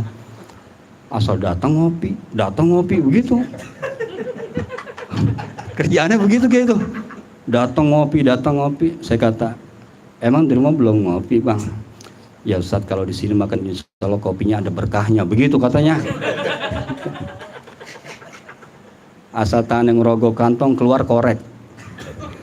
Ya, rokoknya kagak cuman. Korek dimainin nama aja begitu tuh. Nah itu ngapa korek lagi dimainin aja? Ya kan kagak resep Ustadz, orang ada temennya ini begitu. Akhirnya kita juga yang nombok airnya dia main. Tapi apa-apa saudara tuh mukholatoh model kayak begitu, mainnya sama guru orang apa-apa tuh. Ntar saudara kesawaban tuh. Yang namanya main ke rumah kiai, ke rumah guru, masa kagak ada asar itu. Itu kata Imam Haddad namanya irtibatul batiniyah tuh, ikatan batin namanya. Ntar jadi kalau guru kita ngaji, dia ngikut ngaji, begitu. Guru kita sembahyang, dia ikut sembahyang. Itu padahal mah kagak diajarin ngaji. Ngajinya sambil ngerokok, sambil ngopi. Cuman ada tuh asar, ada magnetnya tuh guru kita. Sebab apa tuh tadi? Ada tempiasan cipratan dari Nabi kita Muhammad. Tuh, udah terakhir 2 menit setengah udah itu. Ya, kan 3 menit ini. Asar cinta kepada Nabi Muhammad sampai ke dalam kubur ntar. Percaya orang percaya. Nabi yang kata ini mah bukan saya, nyampein doang. Ini riwayat hadis satu ada di Sunan Abu Daud, saya nemuinnya nih. Yang satu ada di Sahih Bukhari. Kalau di Sunan Abu Daud dibang setengah. Tapi kalau di Sahih Bukhari panjang bener nih hadisnya, gitu. Jadi bicara entar begitu kita udah masuk ke dalam kubur. Ini hadis dari Anas bin Malik, salah satu sahabat yang lama berkhidmah sama Nabi kita Muhammad sallallahu alaihi wasallam. Kata Anas bin Malik, Rasulullah bersabda begini. Innal abda idza wudi'a fi qabrihi Ntar orang begitu, ada yang bangkis itu. Kena ada yang goreng sambal kali ya. Gitu. Sampai mana tadi itu ya?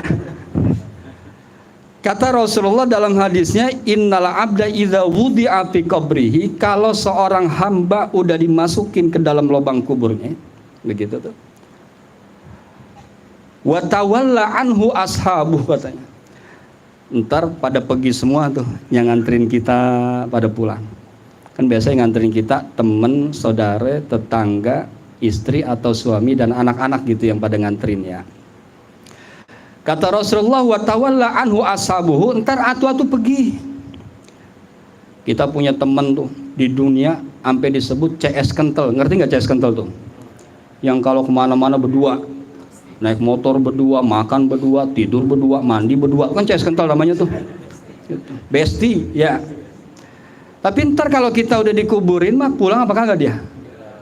Pulang, kagak mau nemenin. Anak kita kali nemenin, boro-boro. Yang masih kecil tuh dari kecil udah kita empanin, apa namanya? Empanin mah ayam kali ya. Udah kita kasih makan, kita didik, sekolah, pesantrenin, sampai dia kuliah, sampai jadi orang gede, yang jadi polisi, yang jadi ustadz, jadi kiai, jadi direktur. Tapi begitu kita babanya masuk ke dalam kubur, itu anak ngendek nginjekin tanah kuburan paling kencang tuh, gitu tuh. Kalau bisa mah baba gue jangan bangun lagi nih, begitu. Bener nggak begitu? Kelar dikubur pulang tuh anak. Bini kita kali nemenin. Biar kata dulu berkata, bang pokoknya saya sama abang mah hidup saya, cinta saya sehidup semati. Gitu kan? Tuh kata kalau ada bini kata gitu, Thailandik, begitu bilangnya sama dia. Ya. Itu mah kata-kata dunia saudara. Begitu kita mati, wa tawalla anhu ashabuhu, pulang semua. Apa kata Rasulullah? La yasma'u qur'ani alihim, kita di dalam kubur benar-benar dengar tepakan langkah kaki orang yang ninggalin kita. Kedengeran itu. Orang rohnya udah balik lagi ke situ. Apa terusnya kata Rasulullah? Fa'atahul malakani, datang dah dua malaikat. Siapa namanya tuh? Munkar. Apal kan tuh? Nah, biasa kalau udah apal udah siap bener nih, gitu ya. Tuh, datang Munkar Nakir, wayuk idanihi, ini jenazah, ini mayat diblonjorin sama malaikat Munkar dan Nakir. Apa pengaruhnya Rasulullah, saudara? Di sini Rasul katakan, wayakulani, kemudian Munkar dan Nakir berkata kepada ini jenazah, ma kunta taqulu fi hadzal rajuli, wahai fulan, ternyata ntar kita di kuburan itu dikasih gambaran seorang lelaki mulia. Kata malaikat, apa pendapatmu tentang sosok lelaki ini? Dalam Sahih Bukhari itu disebut li Muhammadin. Kalau di Sunan Abu Daud kagak disebut itu. Jadi ma kunta taqulu fi hadzal rajuli, sampai situ doang. Dan Sunan Abu Daud tibang sampai la yasma'u qur'ani alihim. Tapi kalau dalam Sahih Bukhari sampai disebut li Muhammadin. Siapa yang bisa jawab? Kata Rasulullah, fa ammal mu'minu fayaqulu asyhadu annahu abdullahi wa rasuluh. Apa yang kita dapat?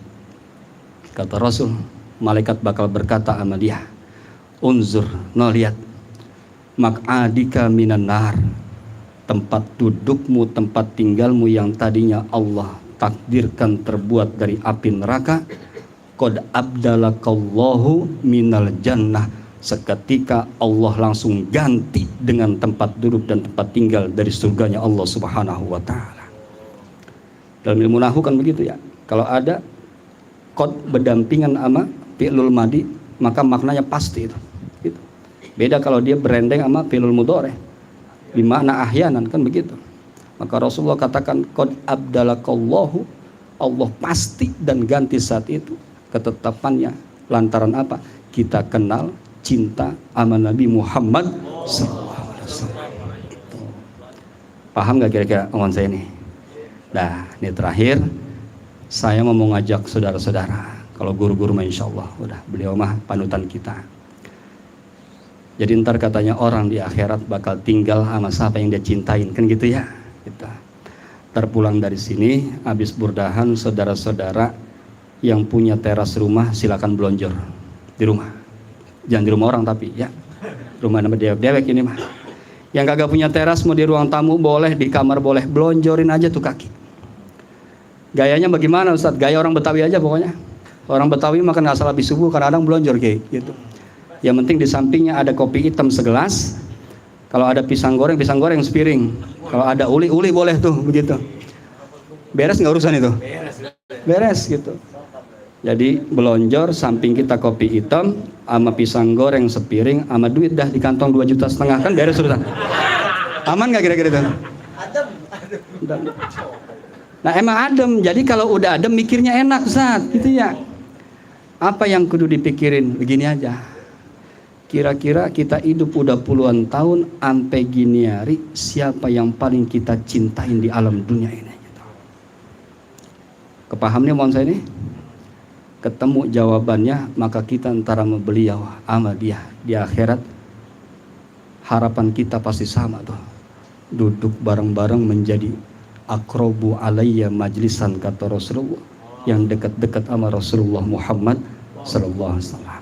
Nah, mudah-mudahan berkah daripada burdah, sebagaimana Imam Busyiri kemudian Rasulullah usap kakinya di dalam mimpinya, disembuhkan penyakit lumpuhnya. Maka dengan berkah burdah segala hajat dan kabul kita, permintaan kita dikabul oleh Allah Subhanahu wa taala. Bapak Saudara yang saya hormati dan saya muliakan, dah begitu aja ya. Nama juga ras-ras rengginang ini mah. Jadi kagak ada isinya omongannya begitu Kiai, mohon maaf. Kalau bicara salah sama khilaf dari pertama, huruf pertama saya ucapin sampai sekarang nih, sampai entar udah pasti salah semua. Maka saya mohon ikhlas, ridho para guru, para kiai. Mohon diikhlaskan kalau kira ada yang rada-rada mencong tolong lempengin begitu. Ada yang rada kurang lurus tolong dilurusin, ada kira-kira yang kurang lempeng ya diurutin dah ntar kalau bisa begitu ya. Dan demikian wallahul muwaffiq ila aqwamit thoriq. Wassalamualaikum warahmatullahi wabarakatuh.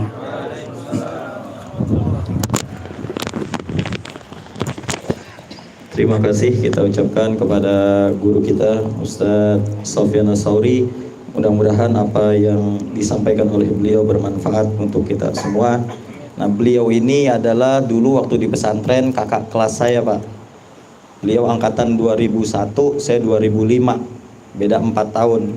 Dulu beliau ini yang ngajarin saya ceramah dulu nih. Ya, dia dulu yang ngajarin saya ceramah nih.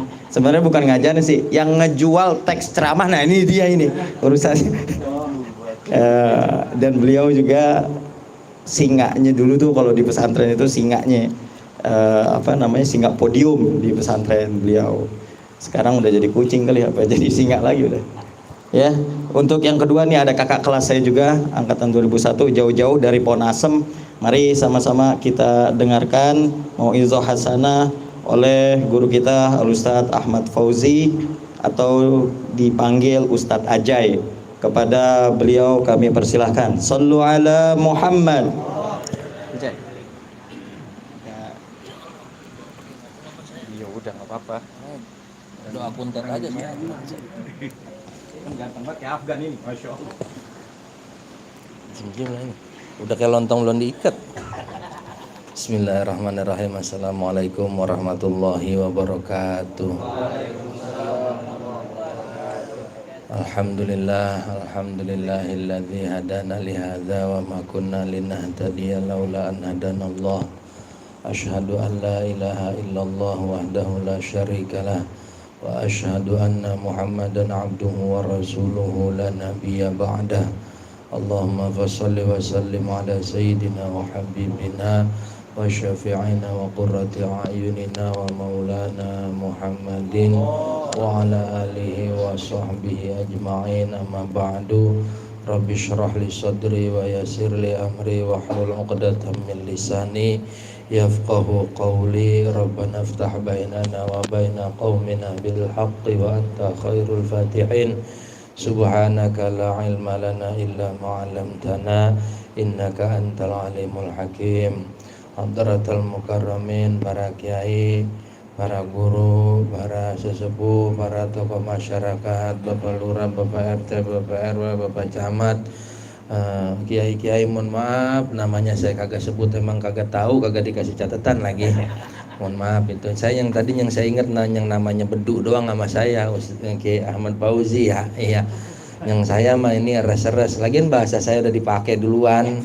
Tadi dikata res-res rengginang juga. Saya mah terus terang udah bingung ini mau ngomong apa gitu ya. Oh, udah ketemu Kiai mah Jakarta lumer, saya mah luntur. Udah habis bener dah, hafalan saya dibawain semua mau Ustaz Sofyan. Jadi saya mah bingung ini mau ngomong apa.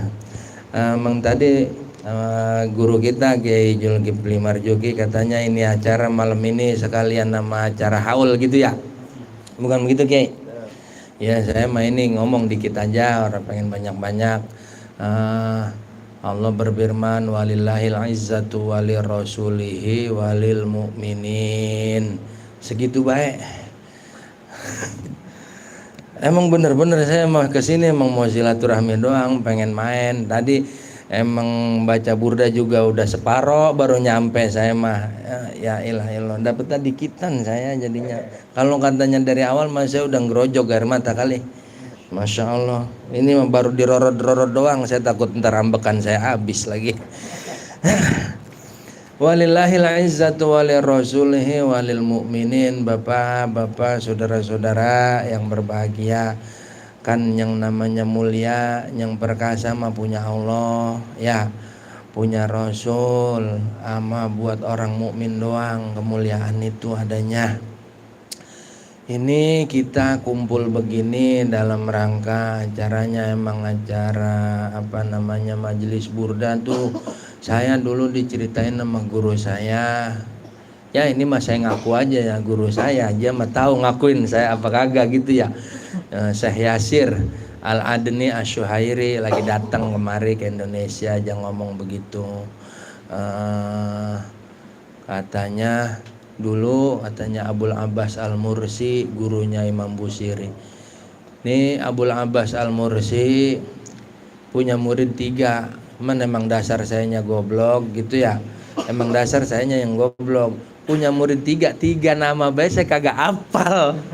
Gitu, 3 nama saya kagak hafal. Yang saya ingat itu salah satunya adalah Imam Ibnu Athaillah sama Imam Busiri. Yang satu lagi saya lupa.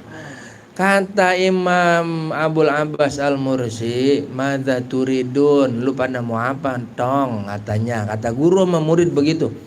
Itu emang dari dulu begitu kali Kiai. Ya, jadi guru memang begitu. Guru mah kadang-kadang jadi belajar sama murid. Kalau tadi kata Kiai Sofyan gitu, murid datang orang bawa korek doang. Lah kan jadinya guru belajar sama murid. Emang murid gua ini yang jadi guru gua. Gua kudu sabar, gua kudu pemodal tuh begitu ya kan? Emang begitu, bener. Emang kadang-kadang kalau emang niat guru itu membuka majelis emang niatnya biar supaya kenal Allah, emang kadang-kadang murid yang ngajarin kita jadi guru kita gitu. Guru udah datang gitu, murid mah masih pada belum nyampe. Begitu ya. Emang benar-benar deh itu emang sial dangkalan tadi katanya gitu. Bapak, saudara-saudara, ini begini. Itu kata guru saya begitu, madza turidun, kata Imam Ibnu Athaillah, an akuna ahkaman nas. Ente hakimun nas, ente ahkamun nas. Ente orang yang paling bijak katanya. Lu mau apa? Saya mah pengen jadi orang yang bijak, guru. Lu bakal jadi orang yang paling bijak. Itu kitabnya namanya Hikam lagi, matching. Imam Busiri ditanya aja nyaut, an aku madihan nabi, inta madihan nabi. Saya mah pengen biar bisa jadi orang yang paling muji nabi. Lu orang ah. Kata Abul Abbas Al-Mursi, lu dong. Lu. Tuh. Cuman yang satu lagi saya lupa. Kan jadinya cerita jadi goblok buat ini.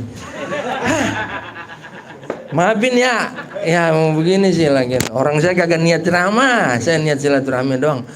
Tuh ya, kan begini ya, kita mah kadang-kadang orang paham sama yang namanya berkah. Nih Kiai Ijul dia ngumpulin kita nih begini kan berkah banget. Berkah mah kadang-kadang kita mau lantas jadi goblok sih, berkah apaan sih? Begini saudara, begini. Ya lagian sih gue suruh ngomong.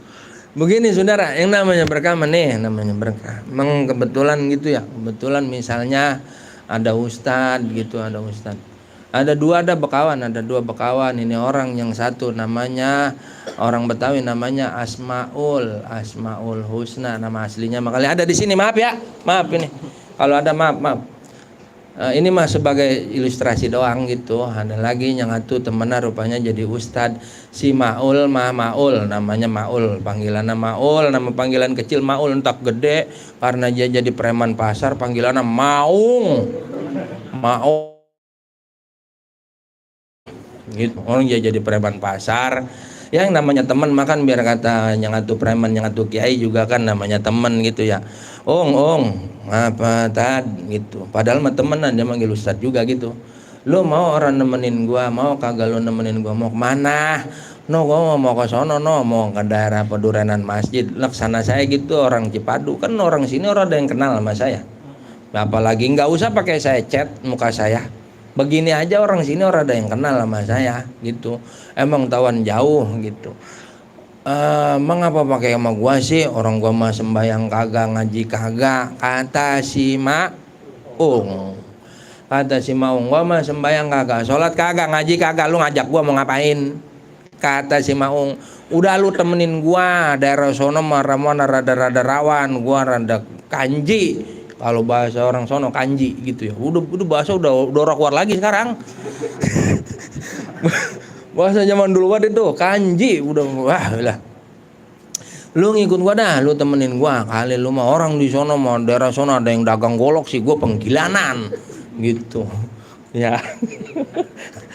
Jadi kata si Maung, ya udah dah. Lah tapi kan gue mau orang ngaji, orang sembayang, gue mau maju kokoro punya, peci punya. Udah dah, ntar gue ambilin nyalo, ambilin nih mie gitu. Ustadz mah begitu kadang-kadang yang manggil mie gitu. Apa be? Nih si Maung ngambilin baju koko sama sarung sama peci. Nih tuh. Wah itu padahal si Maung badannya sablonannya banyak banget. Sablon, tato. Iya. Sablonnya banyak banget, lantak giliran dipakein. Emang dasarnya Maung mah emang ganteng rupanya, hidungnya bengras gitu mancung. Bukan kayak saya hidung ngabis kinjak kebo, ya kan? Jama hidungnya mancung si Maung, emang bersih lagi orang. Sablonan banyak, entak giliran pakai baju koko kan ketutup ya. Ketutup. Emang panggilan suruh ceramah daerah sini apa daerah Bekasi begitu. Ong, lu nyupirin gua baru bisa nyupir tan. Lu mah suwe banget. Ya udah dah, gua yang nyupir. Si Ustadz yang nyupir ceritanya nih. Entak giliran nyampe. Modelnya Maung itu pintunya macet pintunya. Lah kan Ustadz bukain pintunya Maung. Kata panitia, buset itu kiainya. Itu dia kiainya. Kata panitia begitu. Ya Pak, Bu, saudara, maaf ini mah, ya mohon maaf ya. Ya elah orang lagi nih si bocah goblok suruh ceramah ini. Begitu ya. Udah begitu, lah kan itu si Maung udah kebingungan. Lah kiai namanya kiai orang berjalan begitu. Tadi saya disuruh kemarin saya ogah, pakai dijemput lagi lagu-laguan baik Ki Ijul. Ini begitu juga kira-kira itu. Ya Allah orang udah penuh jalanan, cium tangan bolak-balik. Kata Maung, Masya Allah ini orang pepanda begini. Entak giliran begitu baiklah kita panggilkan penceramah kita Kiai Anu. Emang orang-orang pada tahu semua, emang zaman dulu ada beliho. Ya kan, kalau zaman sekarang ada beliho, ini penceramahnya Kiai Sofyan. Wah ilah, segede gabuan gambarnya. Ini mah kagak ada, zaman dulu mah kagak ada. Kiai ini, entak itu mic dikasih Maung. Begitu. Lah itu Maung lantas actionnya ada lagi.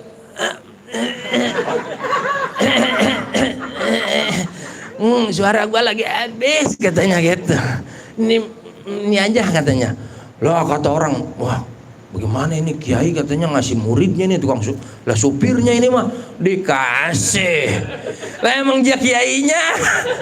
Emang kiainya dia dikasih mic ya beseter dia bicara apa juga bisa baik. Lah emang dia kiainya. Lah kan si Maung udah begini. Kata panitia begini, panitia buset lah ini muridnya dong, supirnya aja begini, bagaimana tuh kiai?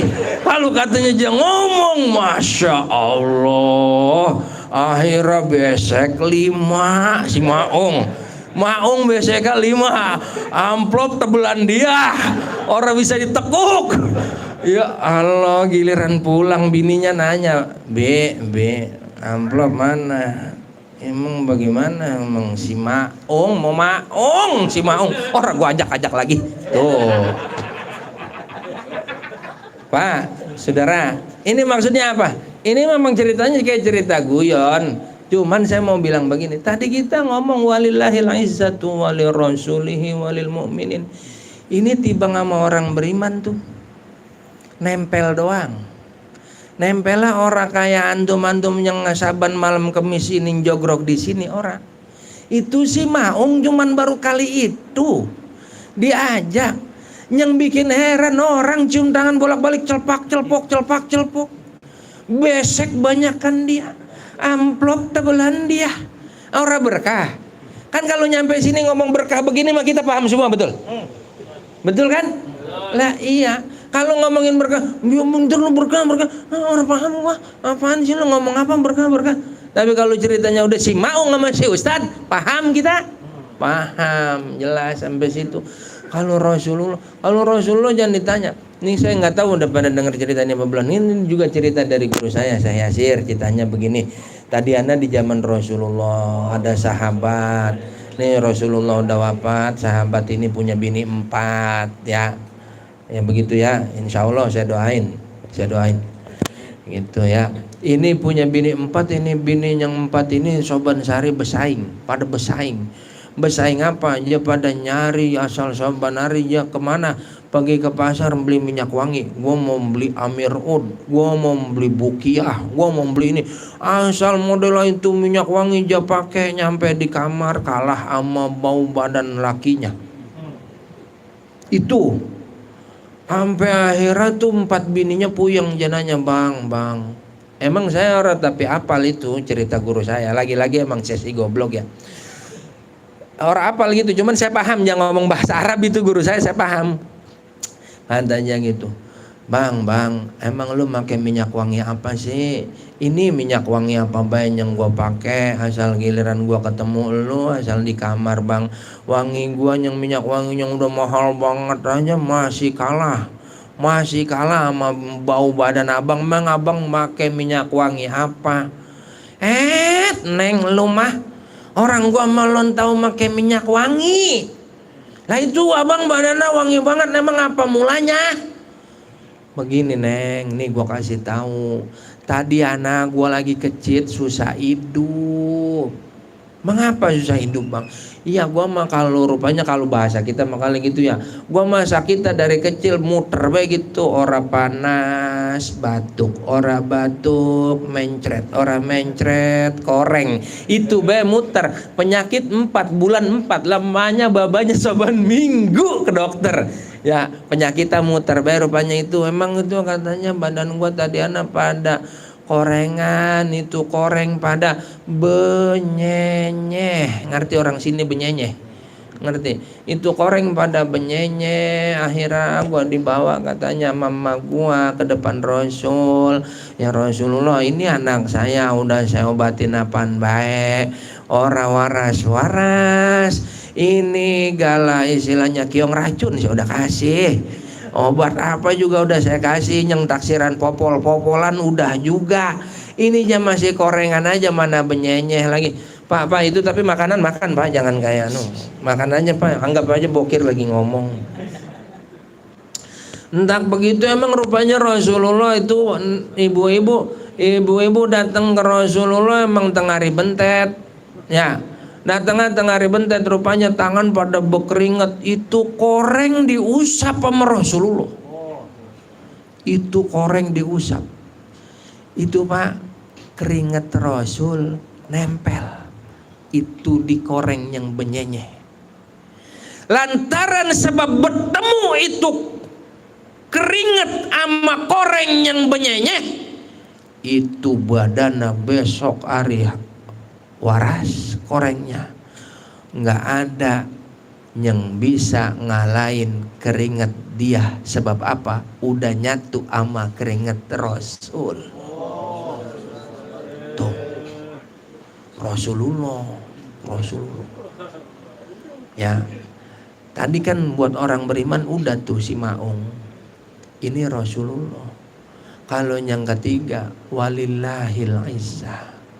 Kemuliaan mah punya Allah. Nggak usah yang lain-lain. Kita bingung ngomong no Palestine, Hamas hari ini.